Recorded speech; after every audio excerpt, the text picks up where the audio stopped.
Hey everybody, Alex Kazora, SteelersDepot.com, back with some Pittsburgh Steelers pick breakdown and analysis. The pick is in, and with the 21st selection of the 2025 NFL Draft, the Pittsburgh Steelers select Derrick Harmon, defensive lineman out of Oregon. Let's talk about it.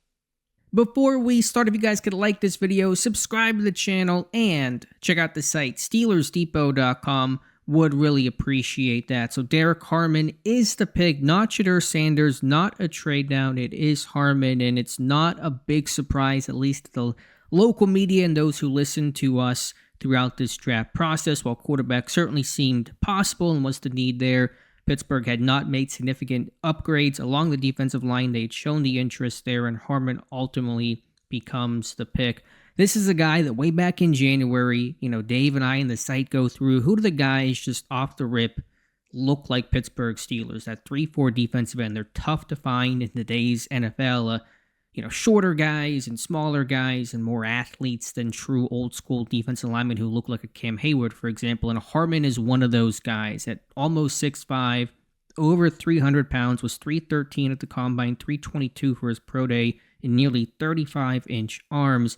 That is the profile of a Pittsburgh Steelers defensive lineman. Now, that alone does not make you a good player, but you watch the tape and you really see this guy come alive in 2024. It's just a really well-rounded game with Derrick Harmon as a pass rusher, as a run defender, his versatility, the multiple fronts that Oregon played, the different alignments they had him in. You kind of really got a good feel for how that would translate to the Steelers defense. Guy's big, strong, a good athlete overall, ran well at the combine. It translates on tape. He's not this twitched up pass rusher. He's a little more Cam Hayward-like. I want to see the bull be more effective and really kind of maximize his size and play to his power. But whenever it works, it really works well. He's got to finish plays a little bit better as well. But just a really strong two-gapper that can hold the point of attack, can stack and shed, can rush the passer, just does it all for your defense. High character.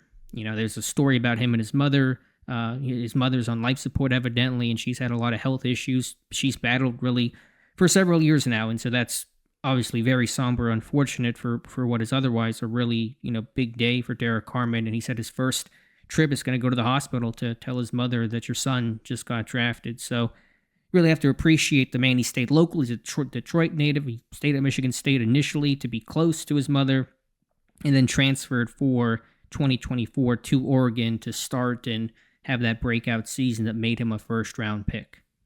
Speaking after the selection, Mike Tomlin and Omar Khan said that was their guy. They were not going to trade out despite having, quote, serious conversations. There was that D-line run in front of them. Kenneth Grant to Miami.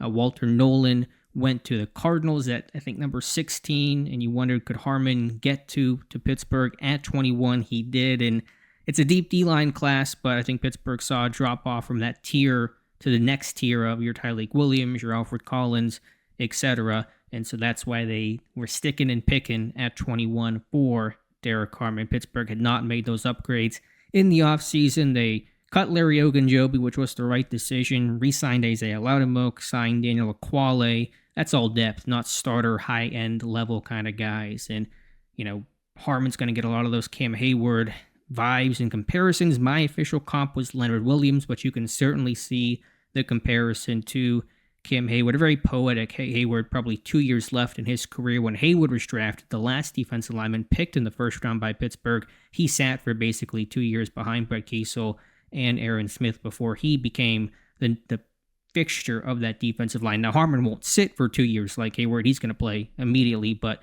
probably become that true replacement for Hayward in 2 years as that fixture along the defensive line. That's the hope, at least, anyway. So checks every box from production, size, athleticism, youth, still only 21 years old, came in for a visit, so the history still stands. You want to be a Pittsburgh Steelers first-round pick, either come in for a visit or have Tomlin and Khan at your pro day. In Omar Khan's 3 drafts, all 3 first-round picks have come in for a visit. Broderick Jones, Troy Fautanu, and Derrick Harmon, so it makes back-to-back years that Tomlin and Khan did not attend the first-round picks pro day. They were at Jones in 2023 at Georgia, not at Fautanu's last year, not at Harmon's this year, but he came in for the visit, so that is the key. And Pittsburgh, again, does not use those smoke screens. They use those visits for real purpose, not to try to throw teams off the scent. They don't want to make a difficult process even more difficult on themselves. So I like the pick overall.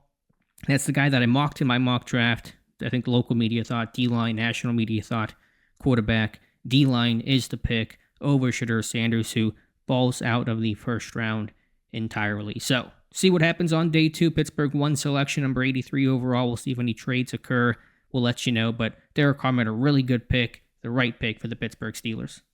So, let me know your thoughts in the comments below. Appreciate you guys watching. Please like this video, subscribe to the channel, and check out the site, SteelersDepot.com. Thank you again, and we'll talk to you soon.